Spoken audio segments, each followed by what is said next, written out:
When I talk to people about the problems they face with public speaking, they often tell me that when they are practicing their presentations, they feel overwhelmed. Okay, so they have some type of script, they have notes, and they are trying to practice everything at once, and they really feel overwhelmed. The anxiety kicks in because they feel like, wow, this is too much information. I can't possibly learn how to present it. And you see, that's one of the biggest mistakes people make, because you shouldn't try to learn everything at once. So for example, back in the day when you were a high school student, or when you were at university, you remember when they gave you a list of books to read? Now, did you ever have a situation when you looked at the list, you saw 40 or 50 different books, and you said to yourself, oh my God, I can never do it. I just can't. There are too many books to read. But then later on during the year, you realize that, hey, you don't need to read all of them at once. You read one at a time, and then you read one chapter at a time and one sentence at a time. So essentially, when you take that big list and you divide it into small chunks, everything becomes easy, everything becomes digestible. So the same principle applies to preparing your presentations. So say that you have 5 pages of written content that you want to present.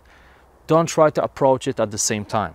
Divide it into smaller chunks, okay? Divide it into some type of paragraphs and then practice one at a time. So actually, let me share with you how I used to practice my presentations back in the day when I wasn't a confident presenter, when I really needed to practice a lot before delivering any type of speech. So essentially, I would take a script or some type of notes, and I would divide them into a bunch of different parts.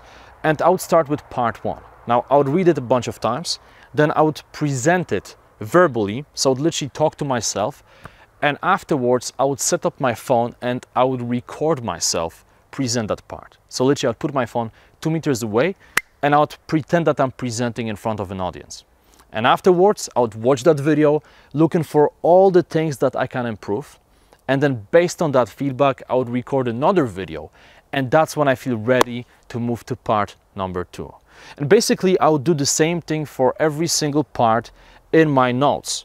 And only after I go through every single smaller part, that's when I would put everything together and practice the entire speech at once. And then once again, later on, I would film the entire speech using my phone, watch the video, once again ask myself, what about the transitions? What about my body language? What about my tone of voice? What about my energy? What about the eye contact? I would ask myself those questions, and based on that, I would try to improve, all right? So make sure that whenever you get overwhelmed, don't forget to split your presentations into smaller chunks. It's gonna be much easier for you, and you will experience much less anxiety associated to practicing your presentations.